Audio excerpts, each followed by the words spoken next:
Did you know ASBN, America's Small Business Network, is now available on your TV? That's right. ASBN is now streaming on Roku, Apple TV, and Fire Stick, and available for download in the App Store. Scan the QR code to download the ASBN app today.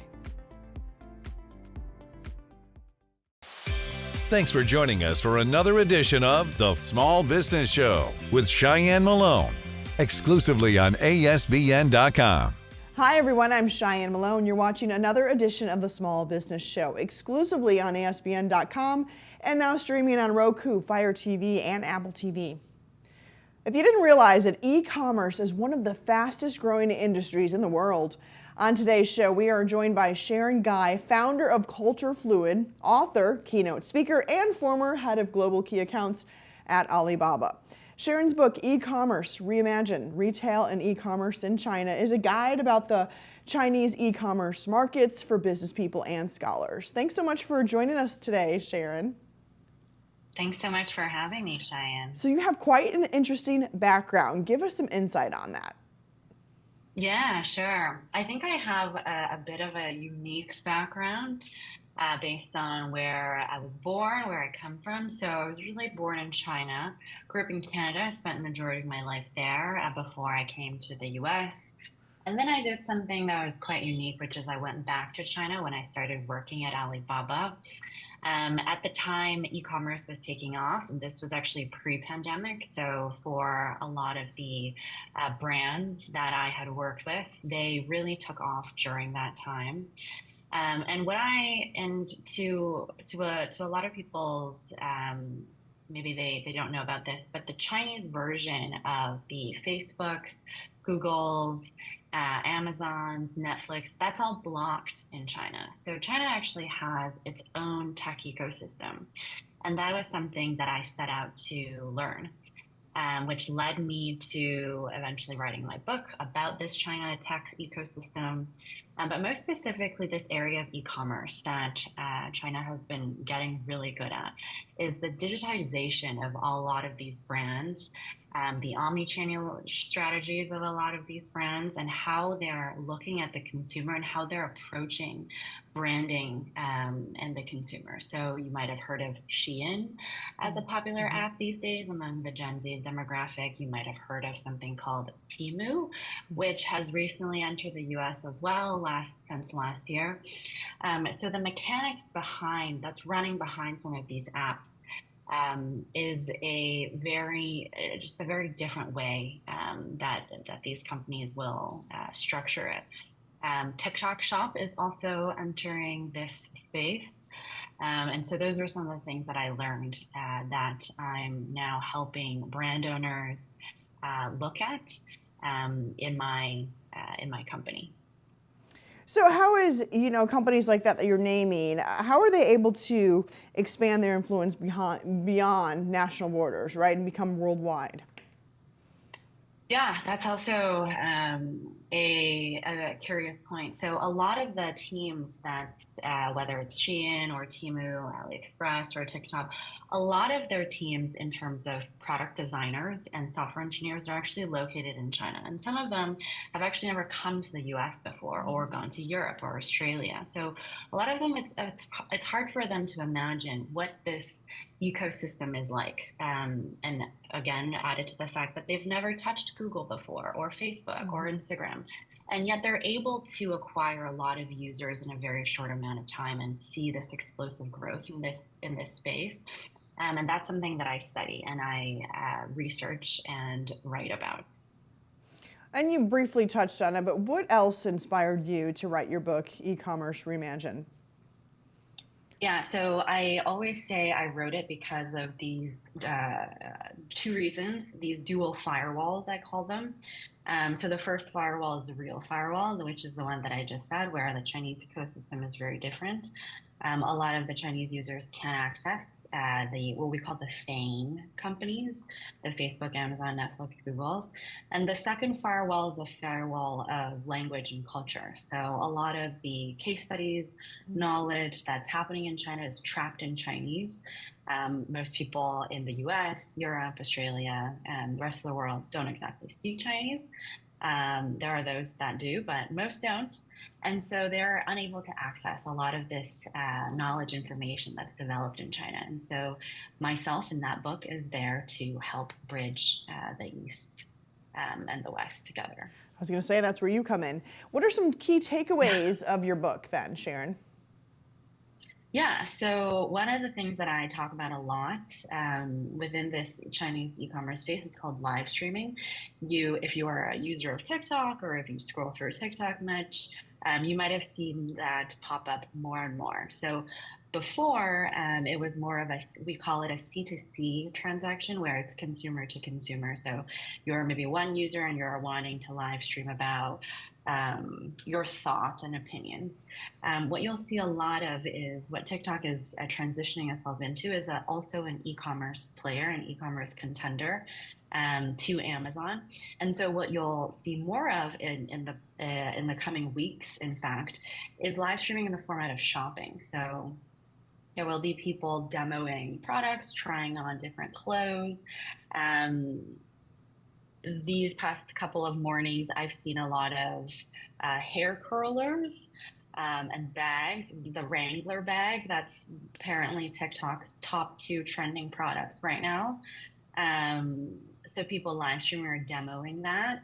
And that's one of the takeaways that I cover in my book in explaining why live streaming as a phenomenon is a natural transition from the older or more traditional ways that we've been selling products, which was just simply displaying this product in a 2-dimensional fashion in terms of a photo.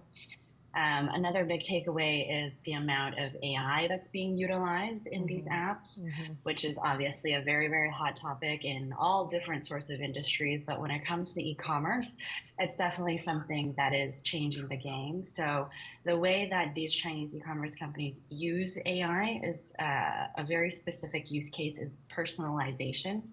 So if you ever look at Amazon, and then you ask maybe your kids to open Amazon or a friend, and you compare these 2 home pages that you're opening, they'll obviously look different, right? Because Amazon knows your preferences and the things that you search for and have clicked on versus a friend of yours who has had their own search terms and products and brands that they're interested in.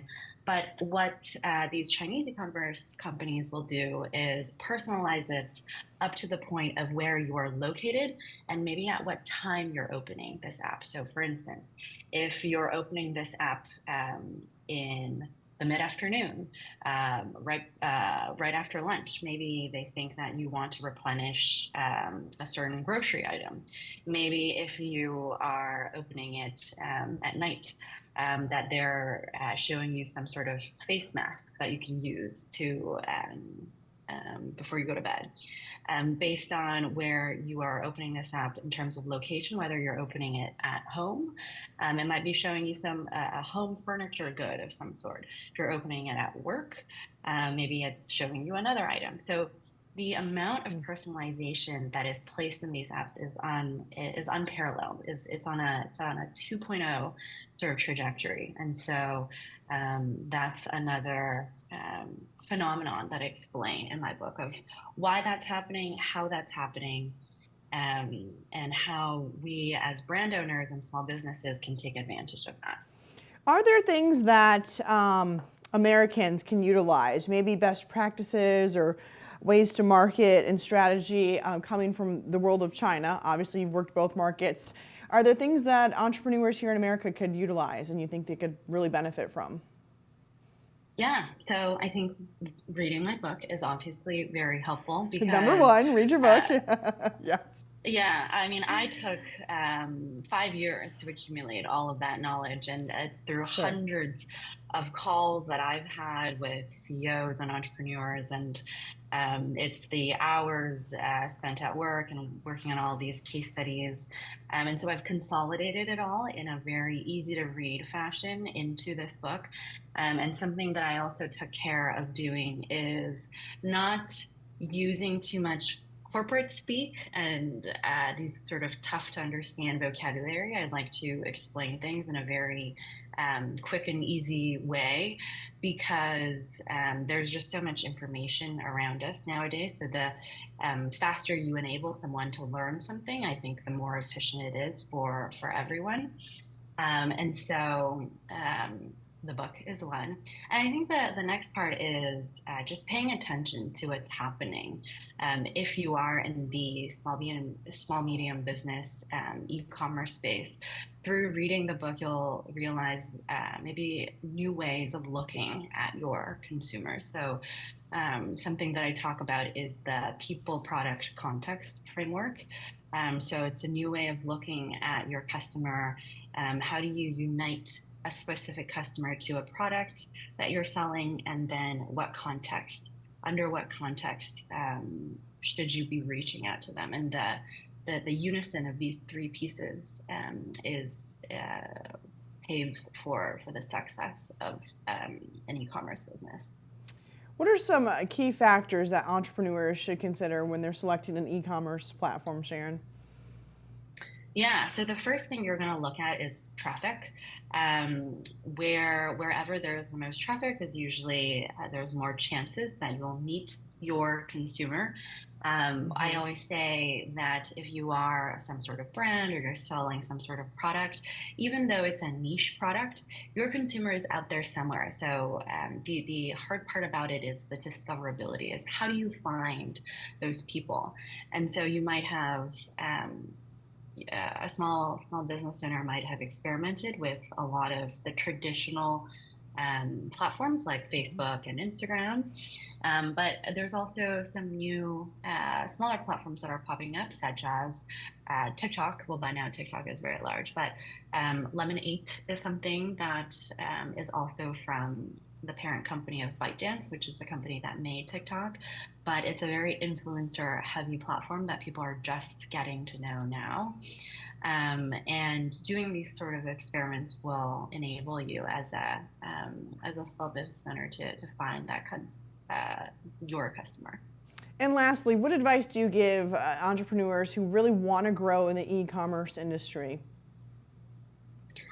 Yeah, so I would say the first thing is look at what the trends are happening, and what are the trends that's happening right now, and affixing your strategy to that. And the e-commerce space, because it's in the digital space, it's changing all the time. So there was no Temu in 2021 or during pandemic times. It was only launched last year and was launched very quickly. And so what that is impacting is a lot of the Amazon sellers that traditionally had built their businesses on top of Amazon, for instance. They're suddenly realizing that there's this new competitor that's emerged that is squeezing them of their margins. But there's a lot of these but then they might realize that investing in Shopify or a more niche platform like TikTok Shop is the way to go, especially leveraging a lot of the live streaming capabilities that TikTok is producing, and getting their sellers to use is a new type of strategy. So maybe you didn't look at TikTok, or maybe before you just looked at TikTok as an advertising channel. Maybe now you can look at it as an actually selling channel. Mm-hmm. Makes sense. I feel like it's always forward thinking, right? With this day and age we're in of technology. Sharon Gai, founder of Culture Fluid, author, keynote speaker. Thank you so much for joining us, Sharon. Thanks so much for having me. And thank all of you for watching the Small Business Show exclusively on ASBN.com and now streaming on Roku, Fire TV, and Apple TV. Thanks for joining us for another edition of The Small Business Show with Cheyenne Malone, exclusively on ASBN.com.